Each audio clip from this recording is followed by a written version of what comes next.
we will start our first forum for this evening. We have 3 candidates for Moorhead City Council, and we're glad they are here this evening, and we thank everybody else who is here as well, especially those of you who are submitting questions. And I'm Barb Headrick. I will be your moderator this evening. I am from the League of Women Voters of the Red River Valley.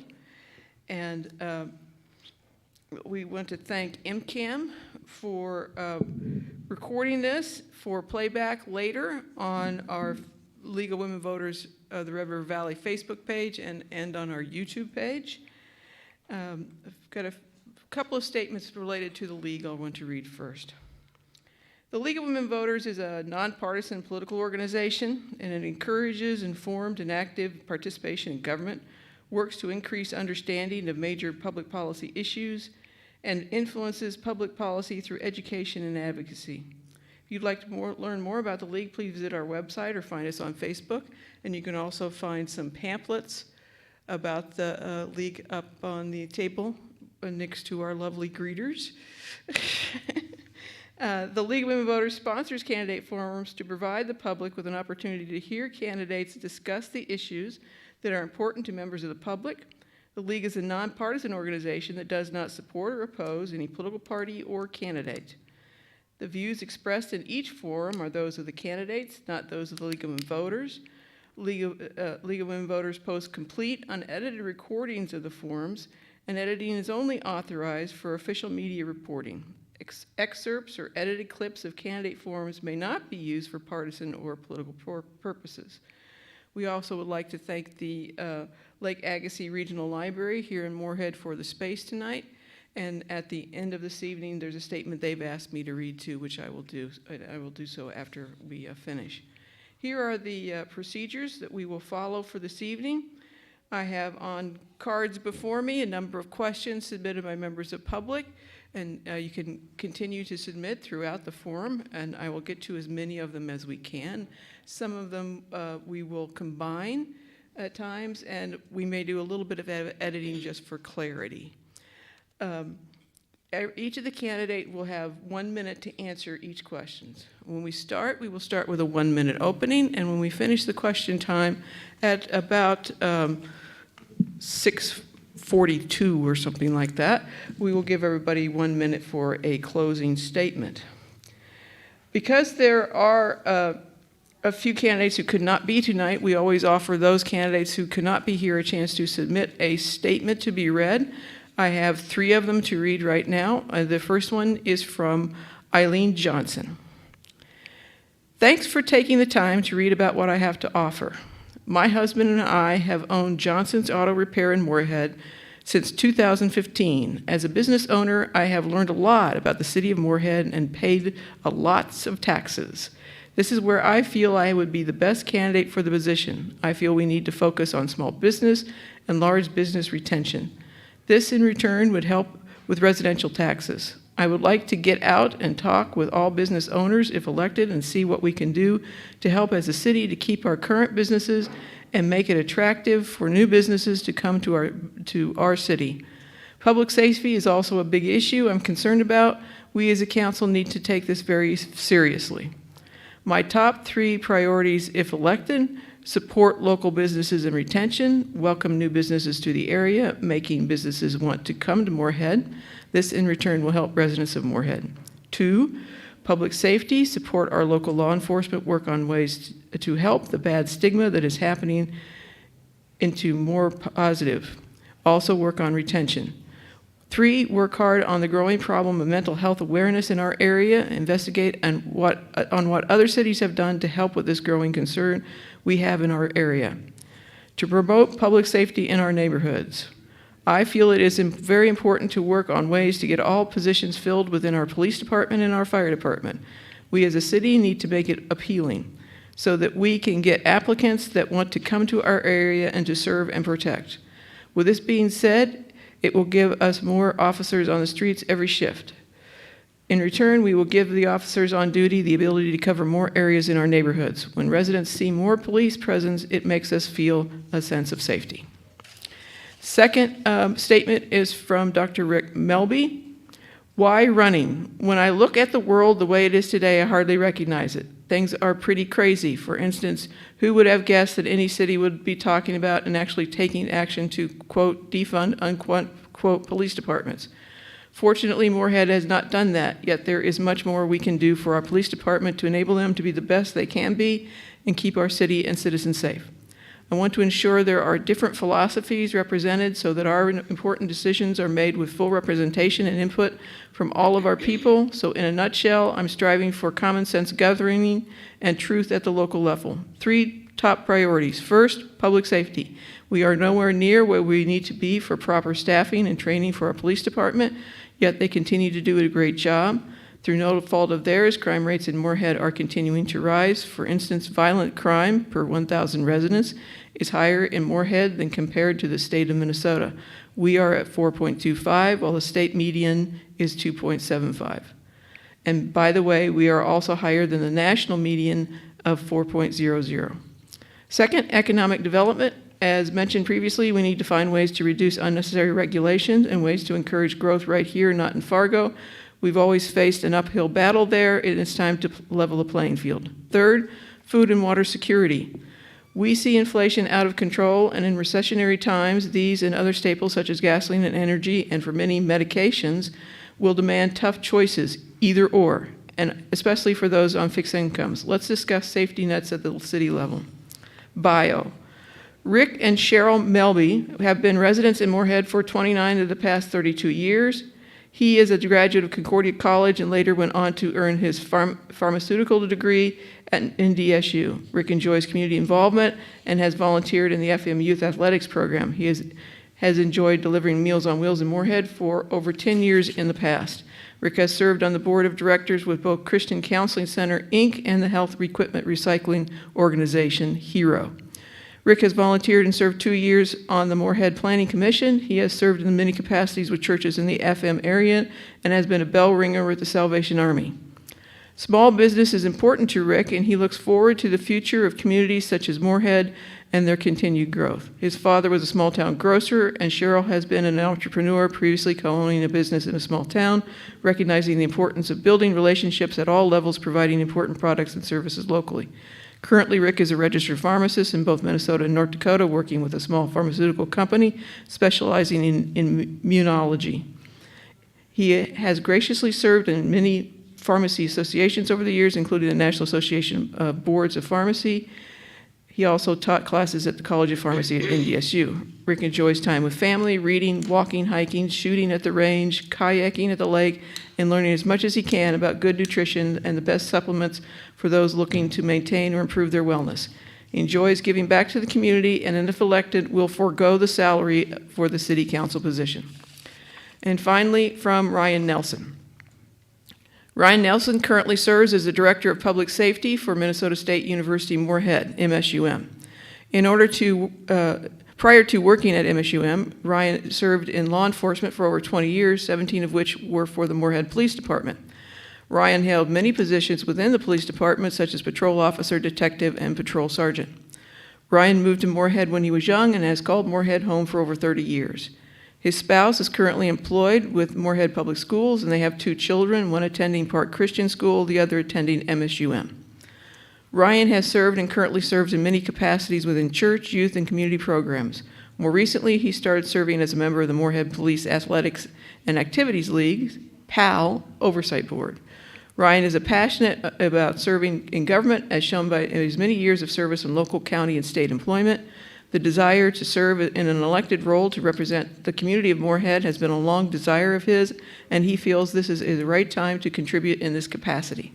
Ryan's background will help facilitate and support strong law enforcement, public safety needs, public necessities such as roads, infrastructure, and community needs, as well as support and encourage relationships to continue on a path of growth for Moorhead. Ryan recently received an endorsement from the Moorhead Police Officers Union for his candidacy, which he is honored to receive, and believes this endorsement is evidence of his strong desire to serve the entire community of Moorhead. Ryan is unable to attend this evening's event due to prior obligations that take him out of town. Ryan would like to thank the League of Women Voters of the Red River Valley for hosting this event and the opportunity to have this message presented in place of attending. Lastly, Ryan Nelson would like to thank all candidates for council and mayor, and Ryan Nelson appreciates all of your dedication to the same cause of improving Moorhead. And now we will begin with opening statements with our candidates who are here. Sahim? Yes. Hello. Thank you so much for hosting tonight the League of the Red River Valley League of Women Voters and being a part of this. My name is Siha Mamedi. I grew up in Moorhead. My family was resettled in the area over 25 years ago. I grew up specifically in Ward 1. I went to elementary school, graduated from Moorhead High School, and then graduated from Concordia, and I've worked in many different sectors. I pride myself in being involved in my community and mobilizing individuals to gain employment, gain housing, and connect with our wonderful community as in terms of community engagement. I would like to establish relationships and good relationships. That starts with developing affordable housing and establishing good neighborhoods that will spur economic development. When you foster good neighborhoods and community connections, you also, those other issues of public safety and public health are addressed as well. Heather Nessemeyer? Thank you. I would like to thank the League of Women Voters of the Red River Valley, MCAM, and the Moorhead Library for this event tonight. It has been an honor to serve as one of the 2 city council members for Ward 2 for the last 18 months. I've learned a great deal, and I have enjoyed making meaningful connections around our community. And I look forward to using my experience to continue to serve on city council if voted into the seat for another 4 years. The few things that I've been able to accomplish while on City Council, supporting smart growth and development with initiatives like Make Moorhead Home and affordable housing projects like the Silver Lining Apartments and Maple Court Townhomes. Maintaining and improving infrastructure while creating more opportunities to get outside, build community, and supporting more walkable and bikeable community, like new pickleball courts at Ulm Park and new playground equipment at Queens and Romkey Parks. I also really love to engage with community members to make healthier population and environment, which includes resilience-based policies and a variety of things like the reduction in boulevard garden fees. In addition to being a staff member and a union leader at MSUM, I've spent years in our community being an advocate. And my goal as a member of City Council, is to build and uplift our community so we can make a difference. Thank you. Deb White? Thank you. This is a really exciting time for Moorhead. Clay County is the fastest growing community outside of the Twin Cities, but with that comes certain challenges, such as workforce shortages, a lack of affordable housing and childcare, strains on our infrastructure and on our public safety. And thankfully, our council right now is working on addressing those issues, but we still have a lot to do. So for instance, in this last year, I've worked with the Economic Development Authority to reevaluate and improve all of the incentives that we provide for development in Moorhead.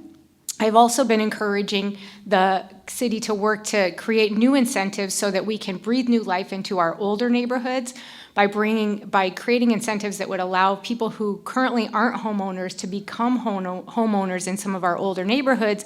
That will allow homeownership to happen and also bring more people to living in our downtown. And of course, we have great investments and plans through our comprehensive plan and through our downtown development plan that create ambitious goals for making our community more resilient, more walkable, more bikeable, and further improving the quality of life of people who live in Moorhead. Thank you. Thank you.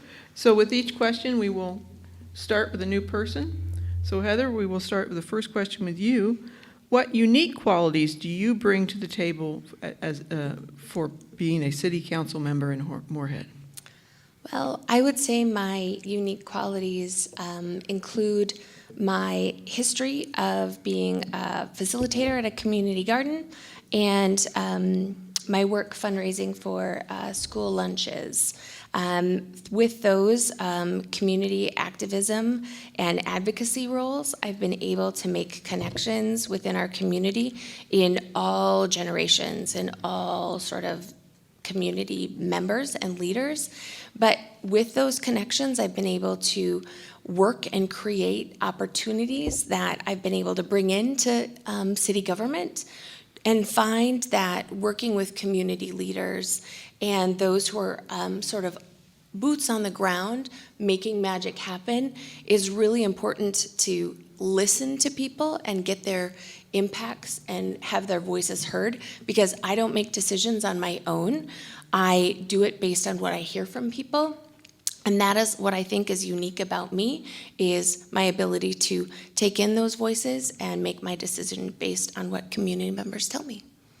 Thank you. Deb? Well, I'm a sociology professor, and one of the things that I bring to the table as a sociologist is a way of looking at our organizational processes and structures and thinking about how we can do differently. So I've often said one of my big goals is to do our government differently, because our local government should be responsive. We should be connected with our community so that everybody feels as though they have a voice in our decision-making processes. And so I spent a lot of time. Should I stop for a second? I know we're getting a lot of feedback. I don't know what to do, so Yeah. okay. Okay, there's a really big buzz up here. Oh, you can't? Oh, okay. Every time I talk, there's a big. I think being closer than Mike is better than being farther away. Let me test it now and see if it happens again. Yeah, try it Should I again. try it again? Yeah. Okay. We'll start you over. Okay. It's only fair. Yeah, that was really weird. So one of my big goals is to encourage us to do government differently. And I say that a lot because I think we need to think about how, as a local government, this should be a place where everybody feels like they have a voice in our decision-making process. And so even things like I had my students this last semester sort of be secret shoppers and look at our web pages, how we present material, the announcements we send out, and even come and sit in on our city council meeting and look at some of the ways in which we might be creating unintended barriers or messages to people that their voices don't matter. And so I take that to heart of really thinking about how we can do things differently. And sometimes that means it could be just making our meetings a little less formal, or really instead of always expecting people to come to us and to come to city council in these formal settings, to really get out and meet people where they're at, and so that they can really feel connected to what we're doing and have a voice in decision making. Thank you. See him? Thank you. Myself, over the past few years, I've really worked with low-income, moderate-income families, as well as new immigrant families, and helping them get connected with our community. I pride myself in being able to find employment for those individuals and housing, and building trust and relationships, not only with those communities, but other communities, specifically communities of young individuals in college or the youth, even younger, to help guide them to being a productive community member. I believe I can be a voice for many of the communities that are starting to call Moorhead home. I have that experience and knowledge. I do know the challenges that individuals face being new to Moorhead, and even being here for a while. There are still challenges and barriers I still have to break, and I believe I can foster in doing that and making sure people are connected to their government, and there's transparency and trusting relationships that are being built. And I apologize that one of your barriers is your moderator can't say your name correctly. Don't worry about it. See him. Is that close enough? That's correct. Okay. All right. We start with Deb with the second question. Would you please tell us your top 3 priorities? Sure. My top 3 priorities, it's hard to pick just 3, but I would say affordable housing, downtown, investing in our downtown. I don't know what the humming is again, but, and our public safety.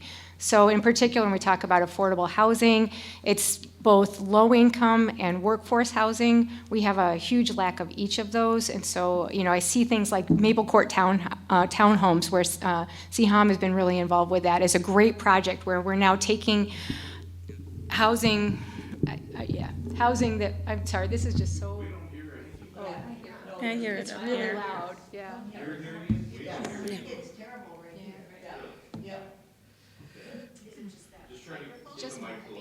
I put it right by me and it just seemed to be worse.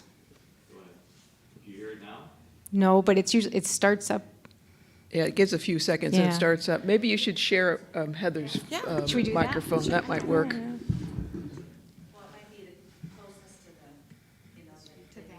Not, it's close to the speaker, I don't know. I'm happy, if this works, I'm happy to go back and forth. Thanks. So in terms of affordable housing, I'll mention projects like the Maple Court townhomes, where now the city has purchased those and is going to be able to take half of those homes and sell them at a drastically reduced rate so that folks who've been renters can now become homeowners. But things like workforce housing, we have a huge shortage of workers in our community. If we want more people to come to Moorhead and fill all these jobs, we need to have places that they can afford to live. And so even things like a project that we did that is market rate housing that will replace what was the Days Inn. We're taking what was a blighted property and we've created incentives for them to be able to come in. And with that project, one of the things that happened is we had a big increase in our building costs. And so we were able to be flexible with them to make sure that that project can still happen and we can start to address some of that gap in our community. Siem? Similar. Affordable housing is certainly at the top of my list. I remember being younger and facilitating, helping my parents buy their first home, which was an absolute dream for a new home. Homeowners, because there were specific barriers that we did have, but I was able to help them. And certainly connecting communities and connecting all our communities, make sure they know they can be engaged within Moorhead, whether it's opening up a business, whether it's being involved and getting that job, just really building a great community through community engagement, participation for everyone that calls Moorhead home, and making sure all voices are heard, connecting communities and putting people first, making sure our families don't have the burden of the costs of living, such as special assessments, and that is fairly assessed throughout the region, throughout Moorhead and all the wards when we talk about building infrastructure, really just putting people first and making sure their quality of life is put first. Thank you. Heather? It's going to sound like a broken record tonight. Affordable housing is on the top of my list as well, along with maintaining and smart growth on our infrastructure and resilience-based policies and practices. For affordable housing, I think it's not just sort of one thing. I think we need to be creative and do silver lining apartments, which is for seniors, Maple Court townhomes, which allows people who have rented for ages to be able to build equity and slowly sort of own their own homes. Infrastructure maintaining and growth, an example is the Midtown Trail we're looking at. We received a grant and we're going to create walkable, bikeable opportunities, not only throughout our city, but from Gooseberry to Woodlawn. I think that that's a great sort of trail to sort of look at it, focus. And resilience-based practices and policies for our city, we were able to input low-maintenance, environmentally beneficial lawns at our Resource Recovery Center in North Moorhead. And that is just one example. Thank you. Sahim, you get to start the next question. What are your views on the half-cent sales tax for a new library and community center that is on the ballot? I've enjoyed coming to the library since I was a little girl. It's the one place you can come to that you're not expected to spend money, right? All our community members can come to it. And building upon that and having a community center is going to be beneficial for all the families in Moorhead, especially the community center. I've come into situations where people haven't wanted to rent me spaces because of my name. It happened last year. So having a community center that is accessible to all is really important to have those events. So I support that, and I thank the library staff and the library for all they do in our community. It also will promote a more prosperous Moorhead and allow for the economic growth around a community center and a new library. Thank you. Heather? Wonderful. I think the half-cent sales tax is a wonderful opportunity for our entire region to participate in something that you can engage in social capital, meeting spaces, as well as more than just books. And so it will be physical activity, just taking in humans, plants, lights, a whole bunch of things in one space. There's going to be an opportunity for entrepreneurship growth, a maker space, and none of these decisions have been decided.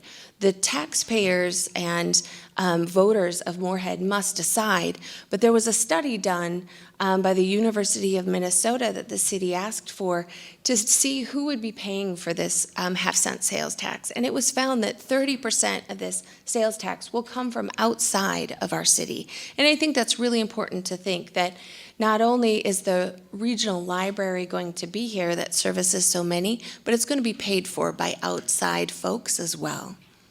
Thank you, Deb.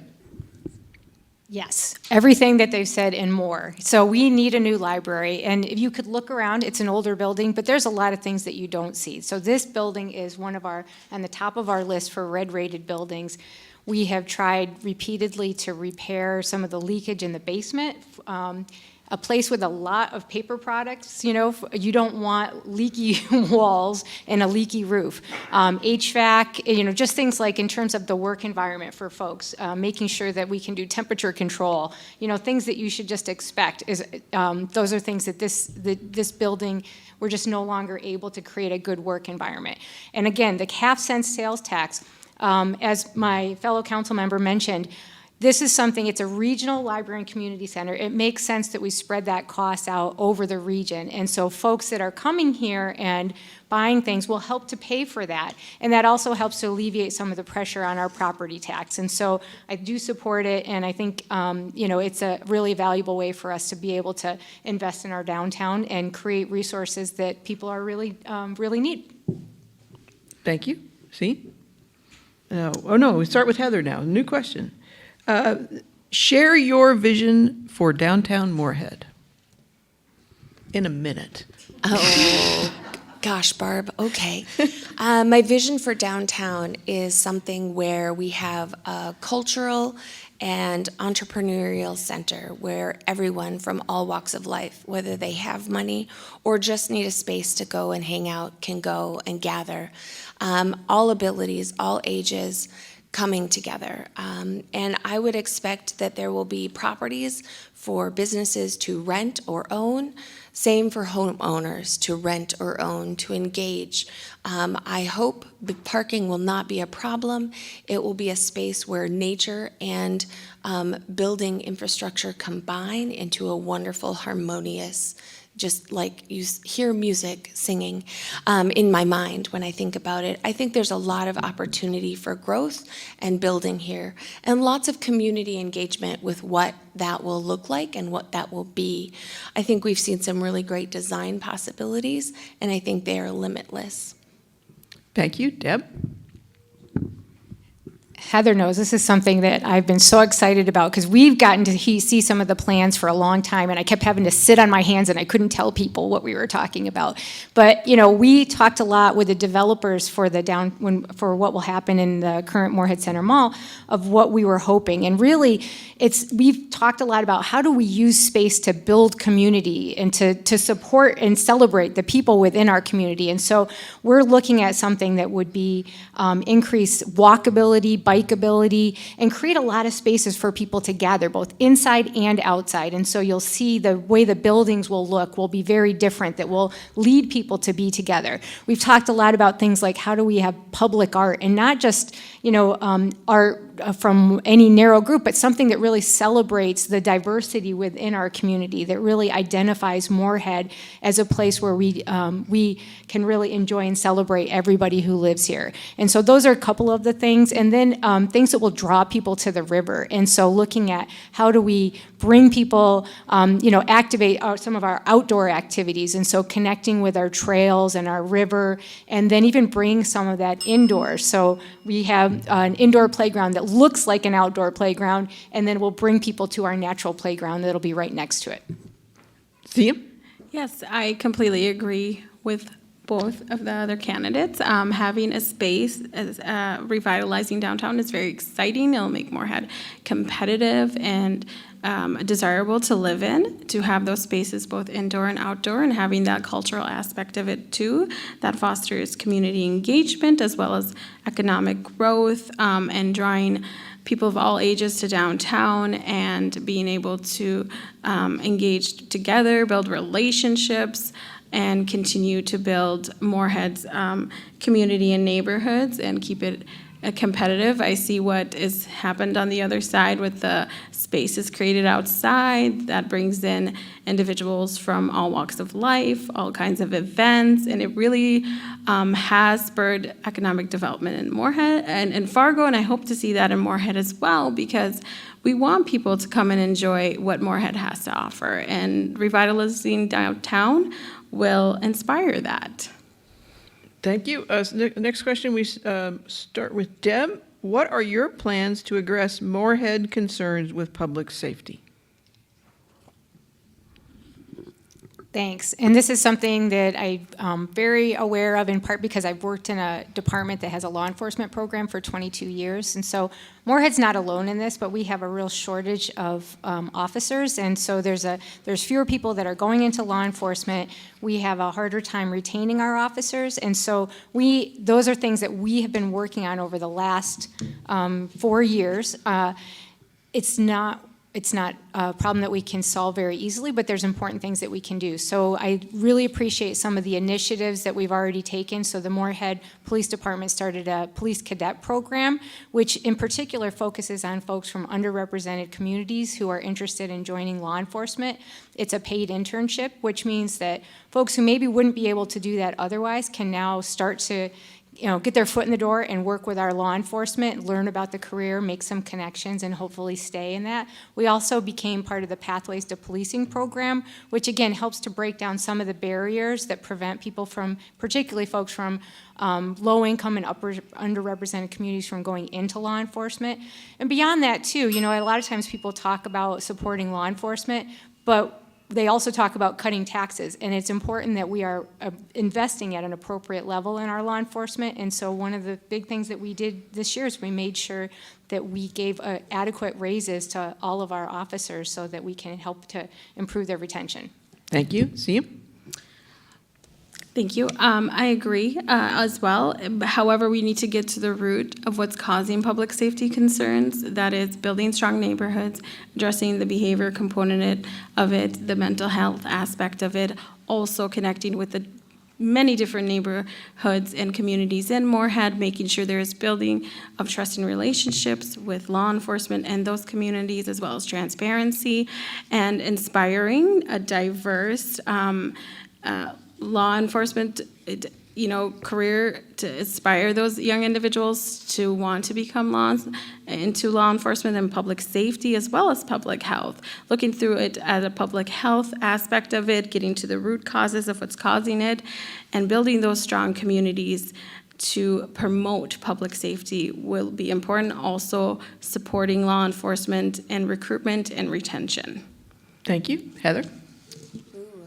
You're going to get the trifecta tonight.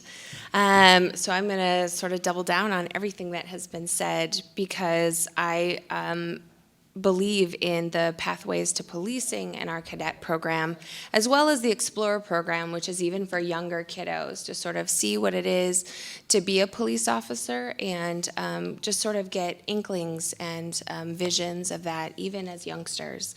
And that is a service that our police officers provide. The mental health aspect, I think, is a huge part of what our police officers are dealing with, but it takes a great deal of their time, and it's a priority because it's an issue in our community. But mental health isn't necessarily something that they are trained to do, and I think it's something that we need to do some teamwork with our Clay County commissioners and our state legislators to get additional funding and supports for our community. And working in government is teamwork.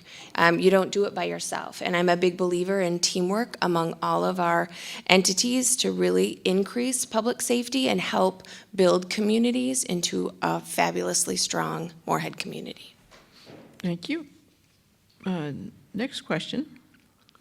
We're going to combine two budget questions here. Start with Sahim.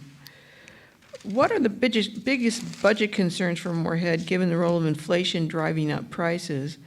And is there one thing that that the city of Moorhead is doing well right now that if the budget wasn't a problem or a concern that you would do more of? Certainly with the big projects in Moorhead, infrastructure has been on everyone's mind and who's going to pay for those big projects. Those projects are certainly needed, but falling on to individuals that have lived in their neighborhoods for a long time, and those individuals that get special assessments over and over again is concerning both to those individuals and to working class families. So getting creative in ways to make sure that those are fair. I think the city of Moorhead over the past years has done a great job of community engagement, bringing back a lot of the cultural programs and bringing back many of the community engagement aspects of it, such as the Human Rights Commission, the Public Housing Board, and that even though with limited funding, our Parks Board is able to go out and engage with the community. I think that's been wonderful to see over the past year. Heather? Well, since Siham took special assessments away from me, it's a tie between roads and parks for me. One, because parks was defunded so long ago that we are like slowly climbing up a hill that I feel is very slippery in funding parks. We have so very many parks, over 40 parks, but we do such a great job keeping them up.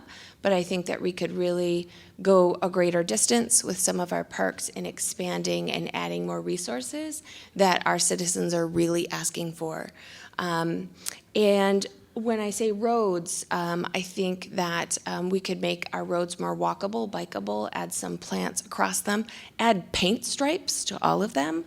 When I've been door knocking, I've been hearing a lot about paint stripes from all ages, but particularly parents and youth who are learning to drive. It's very difficult to do that with no paint stripes. And so those are the things that I would do if money was not an issue. Thank you. Deb?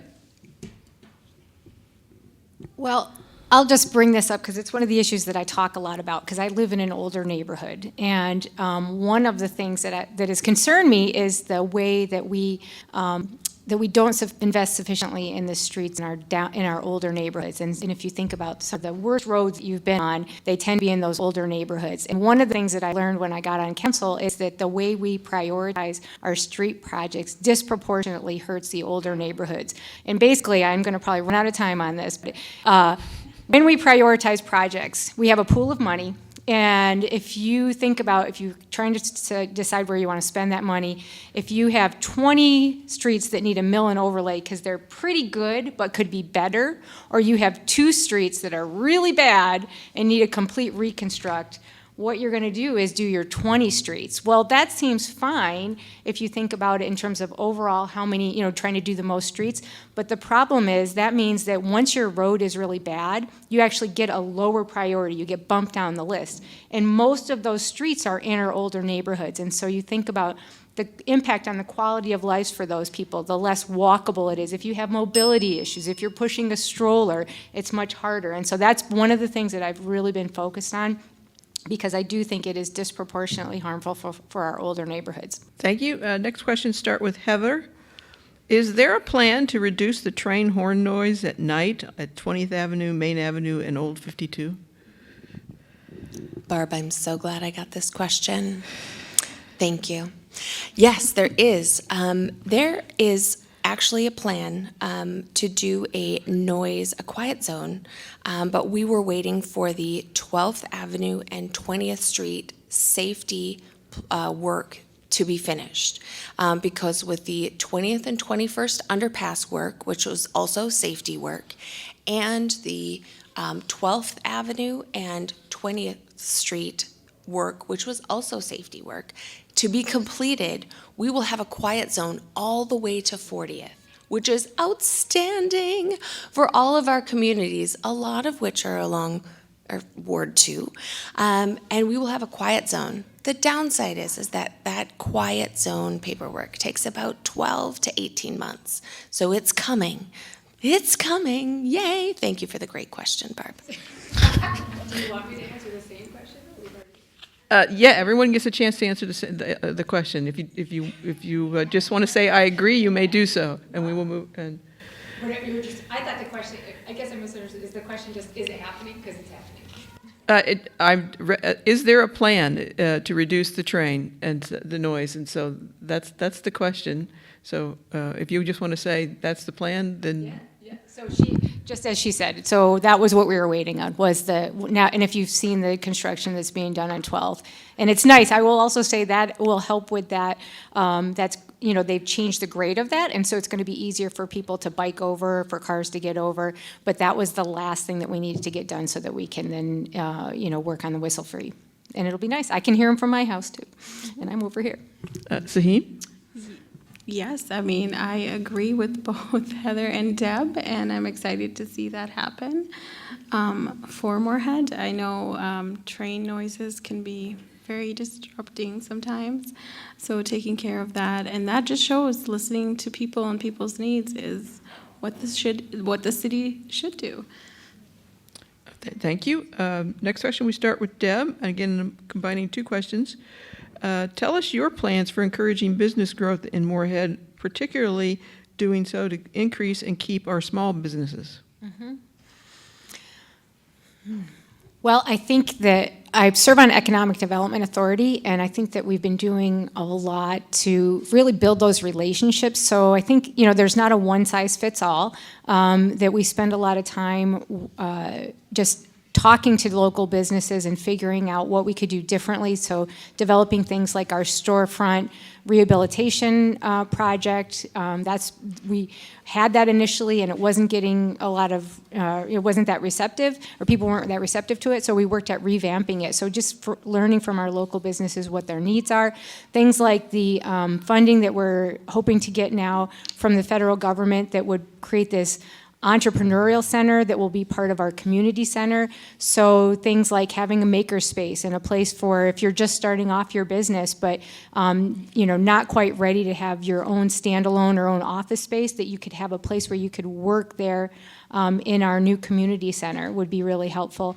And working with partners like Moorhead Business Association. Again, I think it's those partner relationships that we have that are really helpful. See? Fostering growth and facilitating economic development of small businesses requires education of the communities that don't know exactly how to start a business or having that barrier. So I agree with Councilmember Deb that we need to educate and have that entrepreneurship education. I can say working with students are very business-minded and entrepreneur-minded, so retaining those individuals in Moorhead to be able to do that. But that also requires having that affordable housing to keep people here, to build businesses, and to work with businesses. So having education, collaboration, and communication with the business community in Moorhead, as well as other communities that aspire to be a part of that community, are important for economic development. Heather? I like being the closer and just being like, yes. I think to keep our small businesses as well as increase them, we really need to reach out and do one-on-one conversations. I think small groups work as well, but I think a lot of small business potential minded individuals have unique needs for property, whether they want to own, whether they want to rent. And I think because we're doing so much development in Moorhead, we have an opportunity to engage in conversations, what some of those new opportunities might look like, where they want to be, what they want to do. And that entrepreneurial center, which we just got $1 million to do, and that half-cent sales tax, whether we choose to do or not, is really sort of a good good on so many levels for our community. And like my colleagues had said, those creative incentives that we can offer through the EDA, as well as connections with the Moorhead Business Association, really sort of make those great connections that we can go farther and make Moorhead a place to have a small business and grow it. Thank you. Next question, we start with Sihim. What are some of your ideas on the growing homeless issue in Moorhead? Does the city have a plan? So this is very near and dear to my heart, helping individuals find housing, right? And that's what I try to do every day. And we have a concerning problem to that, unsheltered individuals, not enough shelter, not enough space, especially in the winter. It is heart-wrenching. We have organizations that are doing the best they can with the limited resources they have. So partnering with those organizations to provide maybe the space for that. We do have empty buildings in Moorhead. Maybe we can get creative about converting those into temporary shelters in order to help people gain permanent shelter and permanent employment to be able to afford and housing and affordable housing. So I think there could be partnerships with organizations and within the city to utilize spaces that are available to create that shelter that will lead to permanent shelter and stability, as well as addressing public safety concerns at the same time. Thank you. Heather? I think our community has changed. We're, as Deb White had said earlier, our community is a city in the fastest growing county outside of the Twin Cities metro area, which is awesome. With that growth comes some issues as well. And I think homelessness is one of those things that we don't necessarily like to look at or consider, but it is something that we can work together. And again, that's that governmental teamwork. Public health and homelessness are really sort of a human service that the county, Clay County, works on. But the city doesn't not address it because our public safety officers, our first responders are dealing with it all the time. And the city has resources that we can allocate and work together. As Siham had suggested, there are lots of creative opportunities. And we've got housing and affordable housing projects that we are working on that I see the potential to sort of have ripple effects that we can help our community members, as well as we work collectively to work with our state legislators and federal legislators to highlight issues in our community for additional funding. Deb? Yes, this is a huge problem. We're not doing enough. We need to do more. One example of a good project would be the Silver Linings that is helping seniors that have been chronically homeless. But I think as we're looking at these things, we need to have a holistic approach and we need to work collaboratively because when someone is unhomed, it's often tied in with a lot of other things. And so it's not just about providing housing, it's helping with other things like addiction counseling, mental health support, and things like that. So one example I'll point to that I think is a good a direction for the future. I serve on the Red River Recovery Initiative, which is working on a coordinated response to our opioid epidemic. And one of the things that's been proposed is to create a housing development that would have a recovery engaged community as the center place of it, and then provide housing for folks that are in recovery, and that would be a place where they would have that support for the recovery. They would have job support, health care support, peer support, things that would really, again, address the multifaceted needs that will help them be able to not just remain in housing, but address some of the other things that they're struggling with in their life. Thank you. Next question, we start with Heather. What is your vision to promote diversity, equity, inclusion in Moorhead? Oh, that's a tough question, Barb, but thank you for it. I think currently diversity, equity, and inclusion, or DEI work, has really sort of been placed with the Human Rights Commission. But I think as a city, we need to look to cast that net broader. I think it needs to go and really be an equity sort of tool that's ingrained deep within the city. And that's going to be a culture change and challenge, I think, for the city. I think that's going to require training. I think that's going to require funding. I think it's going to be elemental change. I don't have a handbook on how to do that. I don't know what possibilities are because they're endless. But I do believe that we need to take into the city as a core in our operations and sort of send it outward into our community, diversity, equity, and inclusion throughout, because it is the utmost importance to our community to have that as our core. Deb? I can't believe you asked this question and Amy Phillips is in the audience, because I want to draw on my early and one of the most pivotal experiences in my life was training our campuses against racism, which Amy headed. And one of the big messages there was you need to look at your organizational practices. And so as a city, if we really believe in diversity, equity, and inclusion, within our city government, we need to think about this in every aspect. So if we're looking at our park board, at our Arts and Culture Commission, at our law enforcement, at our planning commission, at all of those places, we should be talking about those things. So for instance, if we're talking about arts and culture and we're investing city resources in it, whose art, whose culture are we celebrating? We should be having those conversations in every place. And the other thing is representation matters. And so I say this as a white woman recognizing that, that I do have some privileges, and I think about what are some of the ways that we could make sure that we have all voices at the table. At our city council, we have a lot of folks that are either professionals or retired or business owners, and we don't represent our entire community. And I see that as a problem. We need to look at all of our boards and commissions, all of our elected offices, and really make sure that we are thinking about how do we make sure that we break down some of the barriers so that all of those decision-making bodies reflect everybody in Moorhead.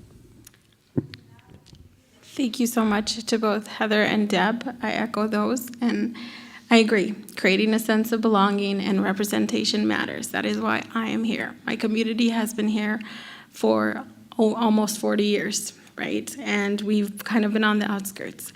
But I pride myself in breaking those barriers and connecting with all communities, bridging those, making those bridges where they need to be, and integrating communities to be able to live, work, and be engaged in Moorhead. There are several barriers, right? Systematic barriers that prevent individuals from seeing themselves there and for being engaged and being involved. But I think with outreach, with great individuals such as Deb and Heather leading the way and making those spaces for other communities is a great way to do it, educating those communities as well, making sure that there is a sense of belonging and there is a space for those individuals to celebrate themselves and be celebrated within the community. There is a huge desire to be a part of the community, to build businesses, to build neighborhoods, and to have that hospitality. And I think it starts with just doing outreach and making sure we have the space for it. Thank you. Next question, and again combining to start with Deb. What are your goals regarding construction in Moorhead roads and new buildings, and do they include making it less dangerous for cycling in the city? Could you read that again? What are your goals regarding construction in Moorhead? Okay, I thought you said instruction. Okay. Okay. Regarding construction and In Moorhead roads, new buildings, and does that include making it less dangerous for cycling in Moorhead? Yes, as an avid cyclist and runner, I would, making our community more bikeable and walkable, I think is important, just for all of us, for our health, to get out there and be active and healthy. And so I think that there are ways that we can go about doing that. Center Avenue is a good example that we're adding bike lanes to that. In some places, just making sure that we have the bike section, the bike lane well marked off, improving our trails and ways that people can get around are really important. So, and just increasing awareness. I think a lot of people, we're not a very bike aware or bike friendly, so reminding motorists to look out, to look for bicyclists and things like that. But I think that there are lots of benefits, and I think there's a real desire to make this a more bike friendly and pedestrian friendly community. Thank you. See you. The goals is to have safe neighborhoods, and that includes having safe roads that people can walk on. Along my neighborhood, the sidewalk was expanded on one side to go all the way down to the river. That was really exciting to see and see that activity happen. So expanding those sidewalks, that walkability of Moorhead is important as well. Making sure those roads are safe. Currently, 15th Street or 12th Avenue going into Fargo, kids run across it. And I'm looking at there like, it's getting busier to the old toll bridge. We need to consider what we need to do, a crosswalk, to be able to make that safe for people of all ages to cross that street. So improving the roads, improving the sidewalks, and expanding on that, what is already there. Thank you. Heather? Thank you. I think my goal is to always have that at the forefront of our mind when we are doing new construction and roads, because looking at the way the world is, gasoline is not going to be there forever, petroleum. And I think more people are just economically, biking is more cost conscious. I have neighbors who bike during the winter. That's a little chilly for me. But they do it, and I love it. And so I think having that at our forefront, and many of our projects have had it at the forefront, that adding bike lanes and wide enough sidewalks where we can have many people walking about is there. But when we redo areas, adding those spaces in is really important, but also adding green space in, because that slows cars down. They've done research on how having green space actually slows people down. And I'm going to echo what Deb had said about awareness. I think education needs to be out there as well, to be aware of cyclists, aware of these new opportunities with these lanes, to look for motorcyclists, bikelists, and walkers. Thank you. We're going to conclude our questions with that one. Got 11 in. That's pretty good. As we move to the last section of this, I'd want to thank all of the candidates for participating, for the audience here for their wonderful questions, for the audience at home. And if you'd like to learn more, we have a voter's guide for the League of Women Voters partnering with Forum Communications called vote411.org. Go to that website, enter your address, and you can see all the candidates that will be on your ballot, as well as any things like the half-cent sales tax. And you can look at that and look at the questions that candidates have answered. And I hope all of you have answered your questions on Vote 411. If you haven't, let me know, and I'll get you an email so you can do it. As we get into these last final weeks, we also again like to thank MCAM and the library for the use of their space. And because the library is so generous, I have agreed to read this statement. And I am reading this not as a league member, but as someone, basically, I'm reading what the library would like to have you hear, okay? This fall, Moorhead residents will have an opportunity to vote on a half-cent local option sales tax. If this measure passes, it will fund a new library and community center in Moorhead. You can find more information on this topic, including a sample ballot, at the table behind you, or at the library's information desk. There's also a display about the project near the front of the library. So anybody watching this later, you can come to the library and see all of that. So now we will have 1 minute closing statements, and CM, you can start again. Again, thank you so much for this opportunity and to connect with the community. My position is really creating creative, breaking barriers, building strong communities, building trusting relationships with our city and our city resources and our residents. Moorhead is a changing community, and we really need to work on helping all individuals mobilize.